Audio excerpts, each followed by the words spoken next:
You can use time tickets to record the time spent performing activities by employees and vendors. You can record information for many days or for a single day by using either one of the two different windows provided for time ticket entry.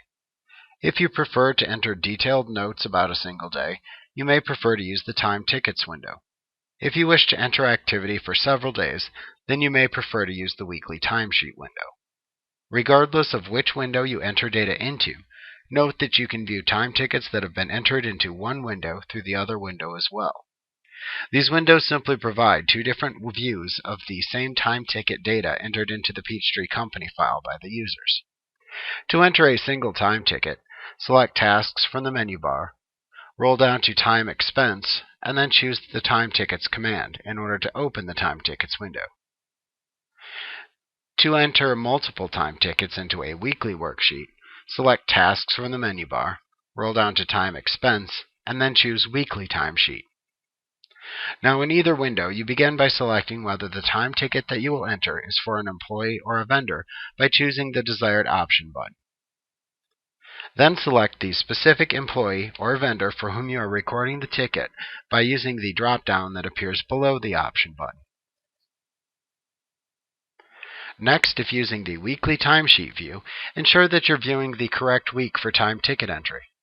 You can use the Week Including drop-down to select a day of the week that includes your time ticket entry days, or you can use the Previous Week and Next Week buttons to select a week for time ticket entry. The days will then display in the grid below.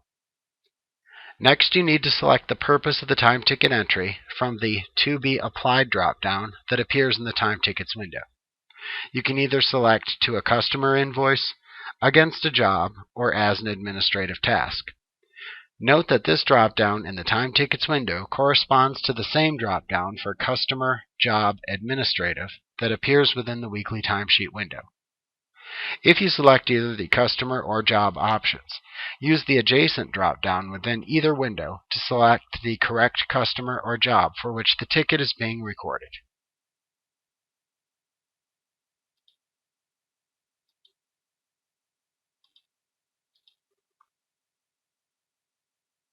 Now, if entering a time ticket through the Time Tickets window, you can select the date to record from the Time Details area.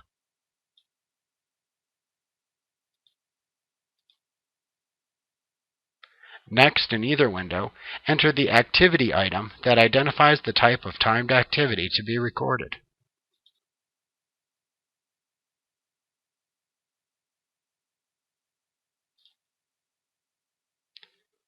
Then, for the Time Tickets window, you can enter the duration of the selected activity item into the Time Details section.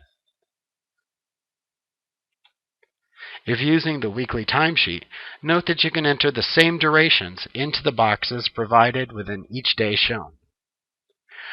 Note that if the timed activity recorded in the ticket is for an employee, you can also select a pay level associated with their employee record.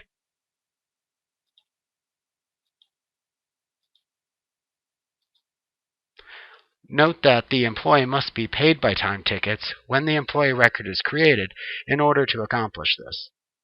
Now, if the time recorded is for a customer or job, then you can select a billing type for the ticket.